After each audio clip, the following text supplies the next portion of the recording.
حالات زمانہ کے اعتبار سے اور ہماری حالتوں کے اعتبار سے ایک بہت ہی عمدہ شعر ہے جو بالکل صادق آتا ہے۔ قوت فکر و عمل پہلے فنا ہوتی ہے، قوت فکر و عمل پہلے فنا ہوتی ہے جب کسی قوم کی شوکت پہ زوال آتا ہے۔ یوں ہی کوئی قوم نہیں مرتی، کسی قوم کے اوپر زوال آتا ہے تو سب سے پہلے اس قوم کے اندر سوچنے سمجھنے کی صلاحیت ختم ہو چکی ہوتی ہے، تب جا کر کے زوال آتا ہے۔ آج اس شعر کو میں پڑھتا ہوں تو محسوس ہوتا ہے کہ ہماری قوم پر یہ شعر صادق آتا ہے۔ قوت فکر اور عمل یہ پہلے رخصت ہو گئی ہے جس کی وجہ سے یہ زوال آ رہے ہیں۔ لوگ اب حادثوں پر بیٹھ کر کے چرچا کرتے ہیں، حادثہ ہونے سے پہلے جو فکر ہونی چاہیے وہ مفقود ہے۔ گھر جلنے کے بعد پھر میٹنگ کرنے کا مطلب کیا ہے؟ اس سے سیفٹی کے لیے پہلے سے انتظامات ہوں تو اس کو لائق و فائق اور دانش مندی سمجھا جائے گا۔ آج کے وہی حالات ہیں میرے عزیزوں۔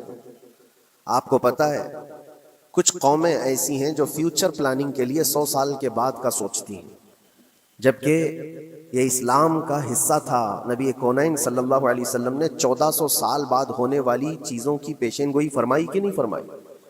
اللہ کے نبی صلی اللہ علیہ وسلم نے 1000 سال بعد پیدا ہونے والی چیزوں کو پہلے سے بتایا تھا کہ نہیں؟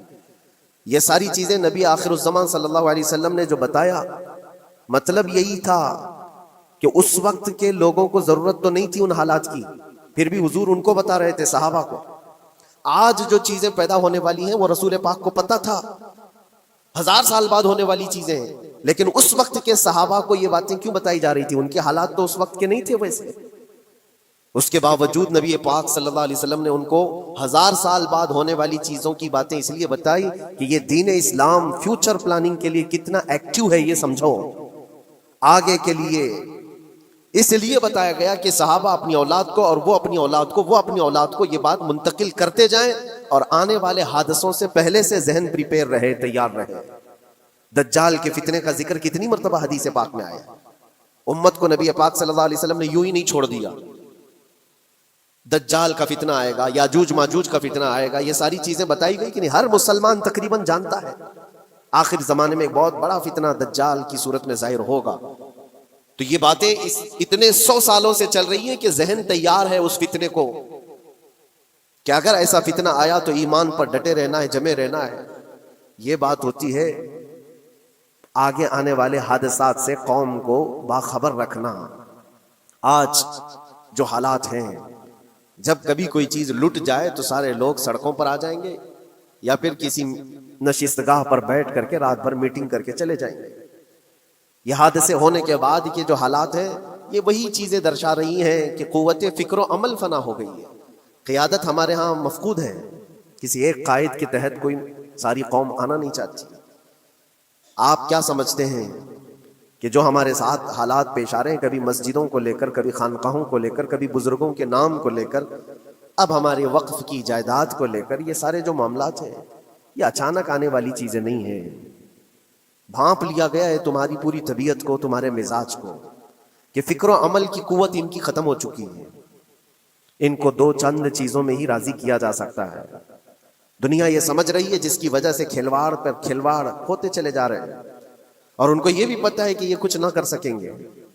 میرے عزیزو، آپ نا امید اور مایوس نہ ہو کہ ہم سے کچھ نہیں ہوگا۔ اللہ کریم چاہے تو ایک بندے سے بھی پوری دھرتی پر زلزلہ لا سکتا ہے۔ اللہ کریم کی ذات پر یقین اور توکل رکھو۔ سرکار غریب نواز ہندوستان آئے تھے تو بہت بڑی فوج لے کر نہیں آئے تھے، اللہ کی ذات پر بھروسہ کر کے آئے تھے، اور 90 لاکھ لوگوں کے دلوں میں چراغ اسلام جلا دیا تھا۔ وہ یقین اور توکل کے ساتھ آئے تھے۔ آج لوگوں کے دلوں کے اندر جو مایوسی اور نا امیدی ڈالی جا رہی ہے کہ کچھ ہوگا نہیں، ابھی کچھ کرنے سے کچھ نہیں ہوگا، یہ نا امیدی اور مایوسی تمہاری طبیعت میں کیوں آئی؟ کیا تمہارا رب تبارک و تعالیٰ کی ذات پر یقین کمزور ہو گیا؟ اگر یہ اس طرح کی بیماری آئی ہے تو پھر بدر پڑھ لینا۔ جب رسول پاک صلی اللہ علیہ وسلم کے ساتھ وہ صحابہ جا رہے تھے، ان کو اچھی طرح پتا تھا کہ سامنے آنے والی فوج کتنی طاقت لے کر آ رہی ہے۔ 1000 لوگ آ رہے ہیں، ہاتھی گھوڑے ان کے پاس، ہتھیار اور اسباب ان کے پاس ہے، کھانے پینے کی مزے کی ساری چیزیں لے کر کے آ رہے تھے مکہ والے، اور ادھر صحابہ ننگے پیر ہیں۔ 313 کے پاس 4 گھوڑے ہیں، پیدل چلے آ رہے ہیں، چھاؤں لینے کے لیے کوئی جگہ تک نہیں ہے ان کے پاس۔ ایک کھجور کسی کے پاس ہو تو 10 لوگ اس پر اکتفا کر لیں۔ فاقے پر فاقہ کرنے والے وہ صحابہ، لیکن انہوں نے یہ نہیں کہا کہ اللہ کے نبی صلی اللہ تعالی علیہ وسلم سے کہ ہمارے پاس اسباب کی کمی ہے، ہتھیار کی کمی ہے، کچھ نہیں، ہمارے پاس سواری نہیں ہے۔ بغیر سواری کے 180 کلومیٹر مدینے سے چل کر کے وہ بدر پہنچے تھے، بدر تک پہنچے تھے، اور اس وقت اپنی ساری محنتیں، اپنی ساری قوتیں انہوں نے زمین پر لا کر رکھ دی۔ پھر بدر کے میدان میں جب پہنچے تب اللہ کریم کی بارگاہ میں دعا کیا تھا میرے مصطفیٰ نے، اے اللہ اگر اس نہتی قوم کو تو نے فتح نہیں دی تو پھر قیامت تک اس روئے زمین پر سجدہ کرنے والا کوئی نہیں ہوگا۔ یہ محبوبانہ انداز تھا میرے مصطفیٰ کا۔ وہ دعا مدینے میں بیٹھ کر کے بھی تو کر سکتے تھے، 180 کلومیٹر دور اتنی مصیبت میں دھوپ میں چل کر کے جانے کی کیا بات تھی؟ ننگے پیر صحابہ گئے ہیں، فاقے پر فاقہ کیے ہوئے، وہ مدینے میں بیٹھ کر دعا کرتے تو کیا رحمت للعالمین کی دعا قبول نہیں ہوتی؟ لیکن مصطفیٰ کریم صلی اللہ علیہ وسلم نے یہ مزاج دیا ہے، پہلے فکر و عمل میدان میں لاؤ پھر دعا کرو، اللہ کی مدد آتی ہے۔ یہاں ہم بیٹھ کر کے یہیں سے دعا کرتے ہیں، کچھ کرنا نہیں ہے، بدلنا نہیں ہے، اور فکر و عمل کو لانا نہیں ہے، تو پھر صرف یہاں بیٹھ کر کے دعا کرنا، یہ تو میرے عزیزوں عورتوں کو ذمہ داری دی گئی ہے کہ تم میدان عمل میں آ نہیں سکتی، تم اپنے گھروں سے دعا کرو اپنے بھائیوں کے لیے، لیکن یہ کام تو اب سارے مردوں نے بھی لے لیا ہے۔ بہرحال قوت فکر و عمل پہلے فنا ہو جاتی ہے جب کسی قوم کی شوکت پہ زوال آتا ہے۔ آج یہ جو سارے معاملات ہم دیکھ رہے ہیں، اس کی ایک خاص وجہ میں آپ کو بتانا چاہتا ہوں۔ آج سے تقریباً 8-9 سال پہلے میرا ایک بیان بھی ریکارڈ موجود ہے، کافی دنوں تک وہ چلتا رہا، میری اپنی بات نہیں تھی۔ سراج الامہ امام غزالی رحمۃ اللہ تعالی علیہ، انہوں نے لکھا تھا کہ امت پر اگر ایک ایسا وقت آ جائے جب ان کے سامنے ان کے نبی کو گالیاں دی جا رہی ہیں اور امت کچھ نہ کرے، تو پھر وہ انتظار کرے کہ عنقریب وہ وقت بھی ان کے اوپر آنے والا ہے جب ان کی ماؤں، بیٹیوں اور سب عزتوں کو بازار میں نیلام کیا جائے گا اور یہ کچھ نہیں کر سکیں گے۔ وہ دن آ جائیں گے۔ بیسک وجہ وہاں سے شروع ہوئی کہ لوگ اپنے عیش و عشرت میں کچھ کمی نہ کر سکے، بارگاہ مصطفیٰ صلی اللہ علیہ وسلم کی گستاخیاں کھلے عام ہوتی رہیں، اور اس پر ہم لوگ جس طرح کے حالات دیکھتے رہے۔ بہت سارے لوگ تو مجھ کو یہ کہتے تھے، مجھ سے یہ کہتے تھے، کیا ضرورت ہے آپ کو بولنے کی، حالات دیکھ نہیں رہے آپ؟ ظالمو، تم کو اگر کوئی چھوٹی سی ماں کی گالی دے دے تو تم بپھر جاتے ہو اور اس کے اوپر آسمان توڑنے کی بات کرتے ہو، اور ہم اپنے نبی پاک صلی اللہ علیہ وسلم سے کروڑوں ماؤں سے زیادہ محبت کرتے ہیں۔ اس رسول پاک صلی اللہ تعالی علیہ وسلم پر کوئی بھونکتا رہے اور اس کا جواب نہ دو، تم یہ کہتے ہو مصلحت ہے، حالات ایسے ہیں، تو پھر اپنا یہ لباس بدل دینا چاہیے، اپنا نام بدل دینا چاہیے۔ پھر اس دائرہ اسلام میں رہ کر کے مطلب کیا ہے؟ اسی لیے اقبال نے 100 سال پہلے ایک مزاج دیا تھا، ایمان ہے کیا چیز، اسلام ہے کیا چیز؟ تم کیا سمجھتے ہو داڑھی ٹوپی اور جبے کبے کا نام اسلام ہے؟ اسلام کیا ہے؟ اقبال نے کہا تھا کہ بارگاہ مصطفیٰ صلی اللہ تعالی علیہ وسلم کے قدموں تک اپنے آپ کو پہنچا دو، یہی دین ہے، یہی دین ہے۔ گر بہو نہ رسیدی تمام ابو لہبیس، اور اگر تم وہاں تک نہیں پہنچ سکے تو زندگی ابو لہب کی طرح ہے۔ دین یہ ہے، آبرو ماں زنام مصطفیٰ است، ہم سب کی عزت و آبرو حضور کے نام سے جڑی ہوئی ہے، ان کے نام سے جڑی ہوئی ہے ہماری عزت و آبرو، اور تم اس نام کی حفاظت نہیں کر سکو گے تو آگے یہ سب چیزیں آنے والی ہیں جو آ رہی ہیں۔ آج لوگ آج واویلا مچا رہے ہیں۔ یہ بات یاد رکھنا، شیطان کبھی فجر کی نماز کے لیے اٹھا نہیں سکتا، اور اگر اٹھا رہا ہے تو پھر اس کا کوئی مقصد ہے، شیطان اور نماز۔ آج سکتہ ان کے پاس ہے، طاقت ان کے پاس ہے، حکومت ان کے پاس ہے، ڈپارٹمنٹ ان کے پاس ہے، سب کچھ، جوڈیشری، ہر چیز ان کے پاس ہو، وہ کیا کر رہے ہیں اس سے مجھے مطلب نہیں۔ میں آپ سے یہ پوچھنا چاہتا ہوں، مجھے رہزنوں سے غرض نہیں، تیری رہبری کا سوال ہے۔ تم خیر امت ہو، رسول پاک کی امت میں ہو، تمہاری بھومکا جس کو کہا جاتا ہے، تمہاری یہاں پر زندگی کے معاملات یہ بہت زیادہ اہمیت کے حامل ہیں۔ تم کیسے بن سکتے ہو آج؟ اسی لیے قرآن پاک کی آیت میں نے شروع میں تلاوت کی۔ رب ذوالجلال فرماتا ہے ان اللہ لا یغیر ما بقوم حتی یغیروا ما بانفسہم، بے شک اللہ تعالیٰ اس وقت تک کسی قوم کی حالت نہیں بدلتا جب تک وہ قوم خود اپنی حالت بدلنے کی کوشش نہیں کرتی۔ جب تک اپنی حالت بدلنا نہیں چاہتے اس وقت تک اللہ تبارک و تعالیٰ نہیں بدلے گا۔ وَإِذَا أَرَادَ اللَّهُ بِقَوْمٍ سُوءًا فَلَا مَرَدَّ لَهُ، اور اللہ تعالیٰ کا یہ جلال بھرا ارشاد تو سنو، یہ 13ویں پارے کی سورہ رعد کی آیت ہے۔ اللہ کریم فرماتا ہے اور جب اللہ کسی قوم کے ساتھ سختی کا معاملہ کرنا چاہے، پکڑ کرنا چاہے، تو پھر کوئی طاقت اس کو ٹال نہیں سکے گی۔ رب تبارک و تعالیٰ جب کسی قوم پر عذاب لانا چاہے تو کوئی اس کو ٹال نہیں سکے گا۔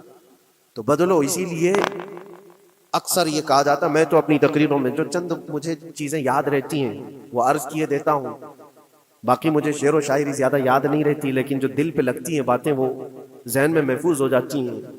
کسی شاعر نے کہا تھا، جگہ جگہ کے تھک چکے ہیں تمہیں یہ ہنگامے، نشاتے لذت خواب گراں بدل ڈالو۔ کیا مطلب ہے؟ روز ایک ایک ہنگامہ ہوتا ہے، تم کو جگا رہا ہے، اٹھ جا اے مسلمان، اٹھ جا، نشاتے لذت خواب گراں بدل ڈالو، لمبی نیند سونے کی جو عادت پڑی ہوئی ہے اس مزے کو بدل ڈالو، غلط روی سے منازل کا بعد بڑھتا ہے، مسافروں رویش کارواں بدل ڈالو۔ شاعر نے کہا ہے ادھر ادھر کی لے میں چلتے رہو گے تو منزل لمبی ہو جائے گی۔ جس راستے پر تمہیں چلنا ہے اگر بار بار ادھر ادھر مڑتے رہو گے، غلط روی اس کو کہتے ہیں، غلط چلنے سے منازل کا بعد بڑھتا ہے، منزل لمبی ہو جاتی ہے، جہاں پہنچنا تھا وہ پہنچ ہی نہیں پاؤ گے۔ اسی لیے شاعر کہتا ہے مسافروں رویش کارواں بدل ڈالو، قافلے کے چلنے کا جو طریقہ ہے اس کو بدل لو تم۔ یہ پوری کی پوری بات ہم پر فٹ ہوتی ہے، چلنے کا انداز بدل ڈالو اے نوجوان۔ جہاں کسی کے گھر میں آگ لگی وہ دھواں اٹھ رہا ہو، اور اگر کوئی نوجوان اندر بیٹھ کر کے یہ کہتا ہو کہ یہ ساون کا موسم ہے یا پھر یہ ابر رحمت ہے، تو اس کی سوچ پر ہم کیا کہیں۔ جہاں آج پوری قوم قسم پرسی کے عالم میں ہو، امت محمدیہ کے یہ حالات آج دیکھ رہے ہیں، روزانہ دیکھ رہے ہیں، تم شیئر تو کرتے ہو، ہر جگہ شیئر کرتے ہو، اور سارے ریلز پر تم جو دیکھتے ہو ہنگامے روز، صرف ہندوستان کے نہیں پوری دنیا بھر کے، فلسطین کے مظلوم بچوں کی لاشیں دیکھتے ہو اور شیئر کر کے آگے بڑھ جاتے ہو، ان کی چیخیں، ان کے راکھ کے ملبے، ان کا ڈھیر، ان کے تباہ و برباد گھر، ایک ایک قبر میں 80 لوگوں کی لاشیں، یہ سب کیا تم نہیں دیکھتے؟ شیئر کر کے آگے بڑھ جاتے ہو۔ یہی تو ہنگامے ہیں جو تمہیں دھگا رہے ہیں، جگہ جگہ کے تھک چکے ہیں تمہیں یہ ہنگامے خود ہی تھک گئے، یہ اٹھتا نہیں ہے، اٹھتا نہیں ہے۔ ایک دور وہ تھا 100 سال پہلے کا جب یہاں پر موجود انگریز اس قوم کو دیکھ کر یہ کہنے پر مجبور ہو گیا تھا، یہ فاقہ کش موت سے ڈرتا نہیں، ذرا بھوکیوں پر بھوکا رہتا ہے لیکن موت سے ڈرتا نہیں، روح محمدی اس کے بدن سے نکال دو۔ روح محمدی ان کے بدن میں تھی، انگریز تھر تھراتے تھے، اس قوم کا کوئی جواب ہی نہیں ہے۔ سب سے زیادہ اگر کسی چیز سے ڈرایا جا سکتا ہے تو موت سے، اور یہ قوم ایسی ہے کفن تو اپنے کندھے پر لے کر گھومتی ہے، جہاں موت آ جائے سو جائے۔ یہ فاقہ کش موت سے ڈرتا نہیں ذرا، روح محمدی اس کے بدن سے نکال دو۔ یہ کس کی بات تھی؟ انگریزوں کی بات تھی۔ اور آج حالات بدل گئے ہیں، سارا کا سارا زمانہ تم پر آج بھوکے بھیڑیا کی طرح جھپٹ پڑا ہوا ہے۔ اور ان حالات میں آپ سے سوال کرتا ہوں، ایک طرف تیز آندھیاں چل رہی ہیں، ایک طرف گھر کے اندر آگ لگی ہوئی، ایک طرف بھوک اور پیاس کی شدت ستا رہی ہے، ایک طرف تمہارے بھائی بہنوں کی بیماریاں ستا رہی ہیں۔ جب اتنے سارے معاملات ہو تو اے نوجوانوں بتاؤ تم کیا کرو گے اس وقت؟ رات بھر بیٹھ کر گیم کھیلو گے؟ کیا یہ گیم کھیلنے کا وقت ہے؟ اس نوجوان پر کیا یہ افسوس نہیں ہوتا کہ اس کے پوری امت کے حالات ایسے ہیں کہ بچوں کی چیخیں نکل رہی ہیں اور اس کو پب جی سے فرصت نہیں ہے، ریل بنانے سے فرصت نہیں ہے، یہ مجرے کرتا ہوا گھوم رہا ہے۔ مسجدیں ویران کیوں ہیں؟ خالی کیوں ہیں؟ تم نے مسجدوں کو ویران رکھا تو مسجدیں تباہ ہونے شروع ہو گئیں، دوسروں کی نظر ہونے لگ گئیں اور اس پر لوگوں کی غلط نظریں پڑنے لگ گئیں۔